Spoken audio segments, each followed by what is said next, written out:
আসসালামু আলাইকুম সুপ্রিয় শিক্ষার্থীরা, আজকে আমরা যশোর বোর্ড 2024 সালে 7 নম্বর যে প্রশ্ন আসছে সেই প্রশ্নটা সলভ করার চেষ্টা করব। তো আমাদের প্রশ্নটা একটু দেখে নিই, আমাদের প্রশ্নটা কেমন ছিল।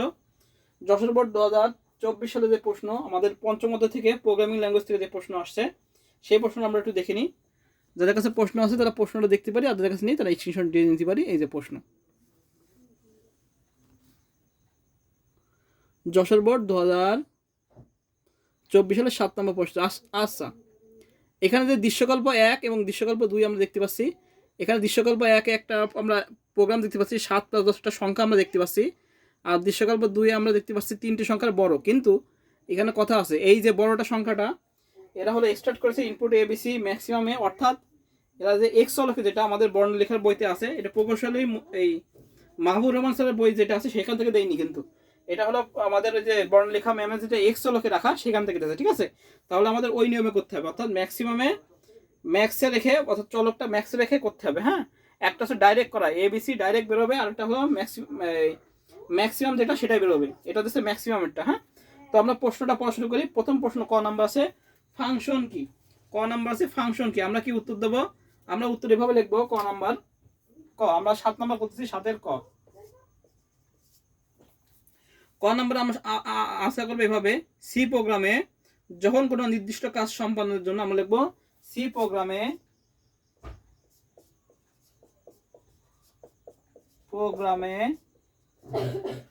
যখন কোনো নির্দিষ্ট কাজ, সি প্রোগ্রামে যখন কোনো নির্দিষ্ট কাজ সম্পাদনের জন্য বা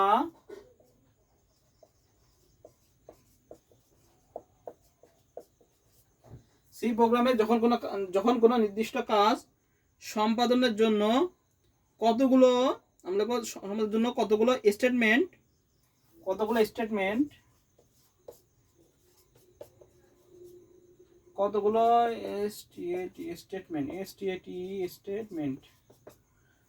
সি প্রোগ্রামে যখন কোনো নির্দিষ্ট কাজ সম্পাদনের জন্য কতগুলো স্টেটমেন্ট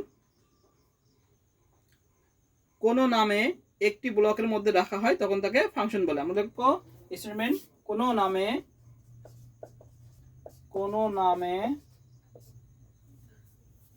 নামে একটি ব্লকের মধ্যে রাখা হয়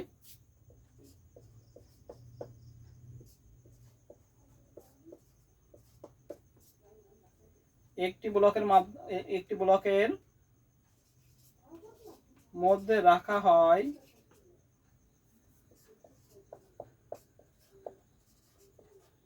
তখন তাকে ফাংশন বলে। তাহলে কি, সি প্রোগ্রামে যখন কোনো নির্দিষ্ট কাজ সম্পাদনের জন্য কতগুলো স্টেটমেন্ট কোনো নামে একটি ব্লকের মধ্যে রাখা হয় তখন তাকে ফাংশন বলে। এটা হলো আমাদের ফাংশনের সংজ্ঞা। আরেকটা সংজ্ঞা একদম ছোট দেওয়া যায়, সেটা কি, কোনো বড় প্রোগ্রামকে ছোট ছোট অংশে ভাগ করা পদ্ধতিকে ফাংশন বলে। যে কোনো ছোট সংজ্ঞা আমরা দিতে পারি, এটা হলো অ্যাপ্রোপ্রিয়েট সংজ্ঞা, যে সি প্রোগ্রামে যখন কোনো স্টেটমেন্ট কাজ সম্পাদনের জন্য কতগুলো স্টেটমেন্ট সি প্রোগ্রামে যখন কোনো নির্দিষ্ট কাজ সম্পাদনের জন্য কতগুলো স্টেটমেন্ট কোনো নামে একটি ব্লকের মধ্যে রাখা হয় তখন তাকে কি বলা হয়, ফাংশন বলা হয়। এটা হলো অ্যাপ্রোপ্রিয়েট সংজ্ঞা। আর একটা সংজ্ঞা আমরা দিতে পারি, সেটা কি, বড় কোনো প্রোগ্রামকে ছোট ছোট অংশে ভাগ করা পদ্ধতিকে ফাংশন বলে, এটাও আমরা দিতে পারি। আচ্ছা, এবার খ নাম্বার আসি। খ নাম্বার যে এই প্রশ্নটা কি ছিল, খ নাম্বার প্রশ্ন ছিল হলো আমাদের যে লজিক্যাল অপারেটর বলতে কি বোঝো। আচ্ছা, লজিক্যাল অপারেটর, আমরা একটু লজিক্যাল অপারেটরগুলো একটু লিখে নিই। লজিক্যাল অপারেটর এটাকে বলা হয় লজিক্যাল অর। এই দুটো দাগ থাকলে আমরা বলবো হলো লজিক্যাল অর। আর যদি এমন থাকে দুইটা চিহ্ন তাহলে বলবো লজিক্যাল অ্যান্ড, এটাকে বলা হয় লজিক্যাল অ্যান্ড। আর যদি এমন থাকে তাহলে এটা লজিক্যাল নট। এই তিনটা হলো লজিক্যাল অপারেটর। এই তিনটা হলো লজিক্যাল অপারেটর। আমরা কিভাবে লিখবো, আমরা লিখবো যে সি প্রোগ্রামে যুক্তিমূলক বা লজিক্যাল এক্সপ্রেশন নিয়ে কাজ করার জন্য বা কাজ করার সময় যেসব অপারেটর ব্যবহার করা হয় সেগুলোকে যুক্তিমূলক বা লজিক্যাল অপারেটর বলে। প্রথমে আমরা সংজ্ঞাটা দিই, আমরা জানি সংজ্ঞা হয় প্রথমে লিখবো, আবার বলি, আমরা লিখবো সি প্রোগ্রামে যুক্তিমূলক এক্সপ্রেশন নিয়ে কাজ করার সময় যেসব অপারেটর ব্যবহার করা হয় তাকে যুক্তিমূলক বা লজিক্যাল অপারেটর বলে। যেমন এই যে এটা এবার লিখবো লজিক্যাল অর, এটাকে লজিক্যাল অর বলা হয়, এটাকে লজিক্যাল অর লজিক্যাল এন্ড বলা হয়, আর এটা কি বলা হয় নিচেরটাকে লজিক্যাল নট। এগুলোই কি আমাদের লজিক্যাল অপারেটর। মোটামুটি এগুলো বর্ণনা দিয়ে দিলে আমাদের খ নাম্বার হয়ে গেল। তাহলে আমাদের ক শেষ, খ শেষ। এবার বলছে দৃশ্যকল্প 2 এর ফ্লোচার্ট অঙ্কন করা। আচ্ছা, ফ্লোচার্ট অঙ্কন করতে বলেছে। তো দৃশ্যকল্প 2 এর যেরকম ফ্লোচার্ট আছে আমরা একদম ফ্লোচার্টটা আঁকা শুরু করি। একটু ব্যতিক্রমী ফ্লোচার্ট। এটা হলো মাহবুবুর রহমান স্যারের বই যেটা আছে সেটা না, এটা হলো বর্ণলেখা ম্যাডামের বইতে আছে, এটা এক্সেলকে রেখে ওটা দিয়ে করা। হ্যাঁ, এটা একটু ভিন্ন আসছে। ম্যাক্সিমাম রাখতে হবে। আচ্ছা, তাহলে আমরা শুরু করে দিই। এটা ফ্লোচার্ট। ফ্লোচার্ট কি? অ্যালগরিদমের চিত্ররূপ প্রকাশই হলো ফ্লোচার্ট। গ নাম্বারে দৃশ্যকল্প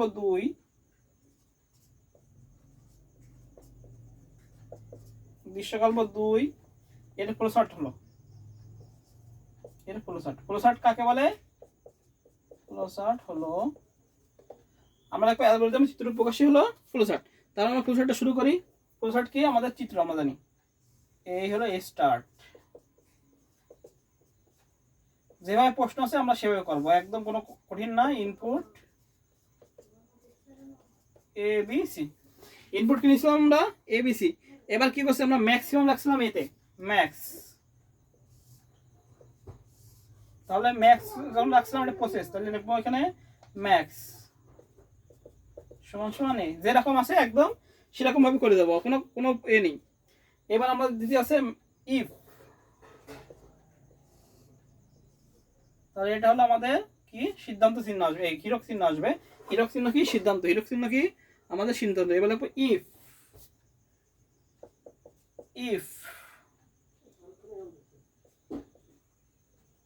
ম্যাক্স কি হবে? যদি বি বড় হয়। তাহলে এর থেকে যদি কি বড় হয়? বি বড় হয়, তাহলে অবশ্যই কি হবে? তাহলে বি বড়, তাহলে আমাদের ম্যাক্সিমাম কি যাবে? তাহলে হলো এখানে ঢুকে যাবে। তাহলে ইয়েস, তাহলে এই ম্যাক্সটা ঢুকে যাবে হলো বি।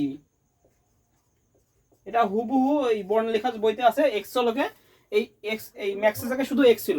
হ্যাঁ, হুবহু বর্ণলেখার বইতে আছে, ওইটা হুবহু দিয়েছে এটা। আচ্ছা, আর যদি না হয় তাহলে নিচে দেখাল নো।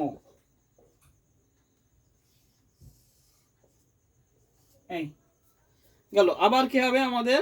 আবার হবে সিটা হবে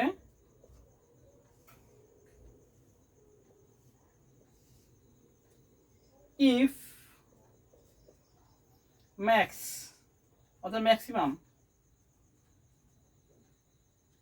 এম এক্স, আরে লিখাটা এম এক্স কি হবে? সি।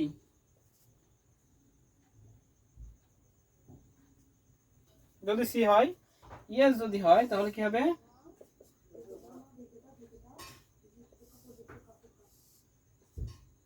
ইয়েস হলো ম্যাক্স সমান সমান কি হবে? সি। আবার এই প্রসেসটা আসবে এই নিচ থেকে, এটা হবে নো।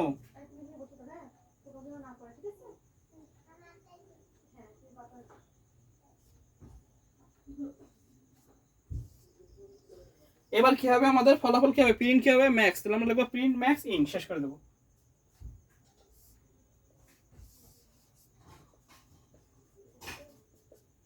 প্রিন্ট ম্যাক্স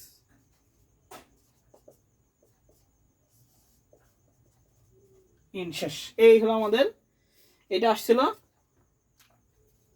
হুবহু। কি আমরা কি দেখে আঁকলাম? আমরা এ দেখে আঁকলাম, প্রশ্ন দেখে আঁকলাম। প্রশ্ন যেরকম আছে শুধু আমাদের কাজ হলো ওরকম করে দেওয়া।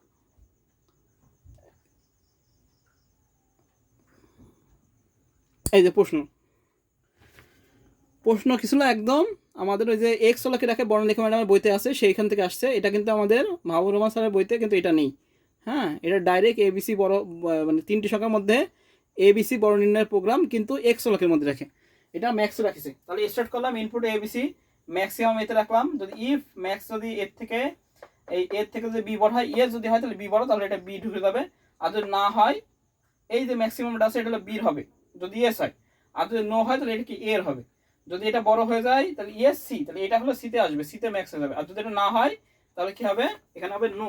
ইয়েস এখানে আমার নো হলে এটা তখন এই বির ম্যাক্সে যাবে, বির ম্যাক্সে যাবে। হ্যাঁ, এই হলো আমাদের ফ্লোচার্ট। একদম দেখে রাখলাম। এই যে আমাদের প্রশ্ন কি দেখা যাচ্ছে?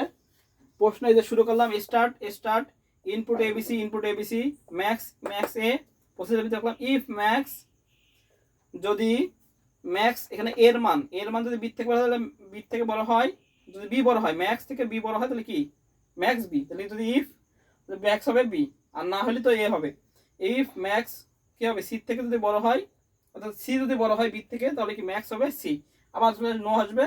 আর এটা কি প্রিন্টএফ কি ম্যাক্স, অর্থাৎ যেটা থাকবে সেটা ম্যাক্স, এটা এ হতে পারে, বি হতে পারে, সি হতে পারে, এবং ইন করে দেবো যেভাবে আছে একদম আমরা সেভাবে করে দিলাম। ফ্লোচার্ট গ নাম্বার। এবার আসি আমরা ঘ নাম্বার কি বলছে?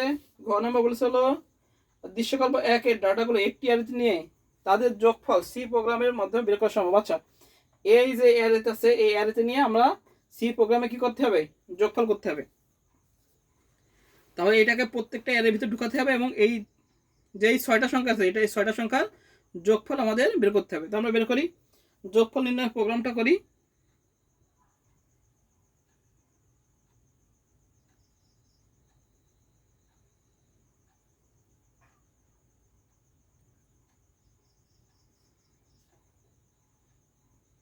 তাহলে ডাটাগুলো কি আছে? আমাদের ডাটাগুলো আছে 7, 10, 45, 20, 51,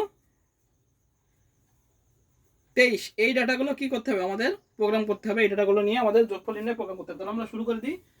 আমাদের 7 কয় নাম্বার? ঘ। তাহলে ঘ নাম্বারটা আমরা শুরু করে দিই। ঘ যোগফল আমরা লিখবো ডাটাগুলো, দৃশ্যকল্প 1 এর ডাটাগুলো আমরা লিখি। দৃশ্যকল্প 1 এর ডাটাগুলো কি কি ছিল?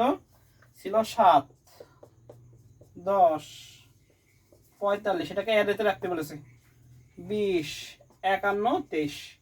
এই ডাটা ছিল 7, 10, 15, 20, 51, 23। এটাকে কি করতে হবে? আমাদের প্রোগ্রাম নিতে হবে। আমরা শুরু করে দিই। আমরা লিখে দিই প্রথমে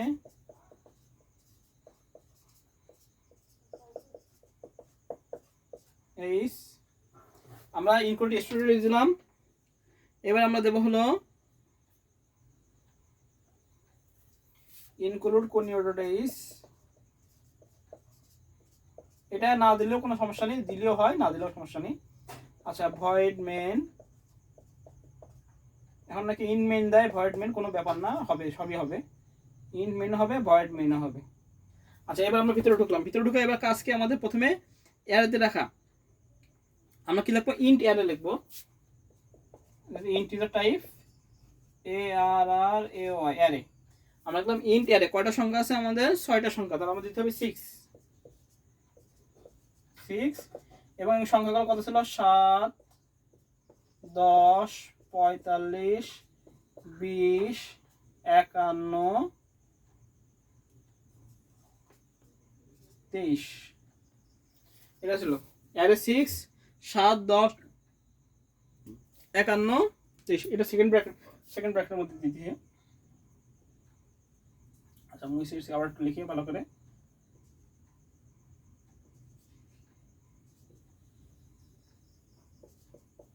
সাত, 10, 45, 20, 51, 23। এটা এবার আমাদের স্টেটমেন্ট। এবার লিখবো আমরা কি? লিখবো ইন্ট সাম, যেহেতু যোগফল করতে বলেছে সেহেতু আমাদের আইএনটি ইন্ট বেরোবে, সাম বেরোবে, সমান সমান কি বেরোবে? 0, তাই না? ইন্ট সাম 0। ক্লিয়ার স্ক্রিন দিতে পারি CLRSCR, ক্লিয়ার স্ক্রিন দিলাম। এবার কি আমরা প্রিন্টএফ দিই, ইন্ট অফ দ্য ভ্যালু, বা প্রিন্টএফ দিই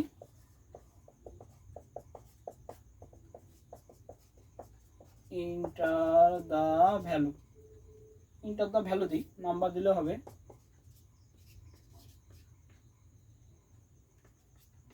গেল। এবার আমাদের লুপের কাজ ব্যবহার করতে হবে, সেটা ফর দিয়ে আমি লুপ করবো, যেহেতু 6টা আছে। ফর দেবো প্রথমে, ফর দিলাম। ফর দিয়ে আই কত, আমাদের প্রথম যে মানটা আছে সেটা হলো কি?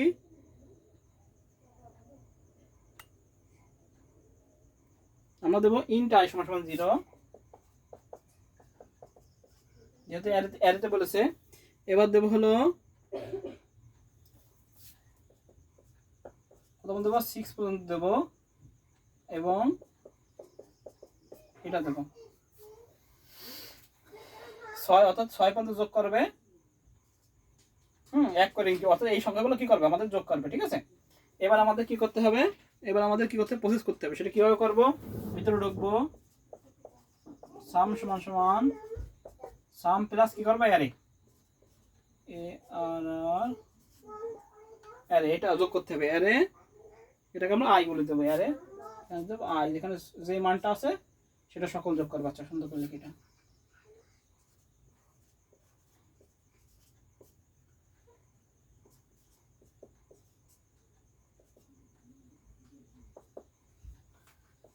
শেষ করবো, এবার প্রিন্ট দিয়ে আমরা সামের মানটা অ্যারে বের করে দেবো, সাম অফ দ্য অ্যারে। তা প্রিন্ট টেপটা বের করে দিই, পার্সেন্ট ডি দিয়ে আমরা সাম বের করতে পারি, সাম, তাহলে অ্যারে সাম বেড়ে যাবে, আমরা গেট সিরিজ দিয়ে প্রোগ্রাম শেষ করে দেবো। এই হলো আমাদের প্রোগ্রাম শেষ।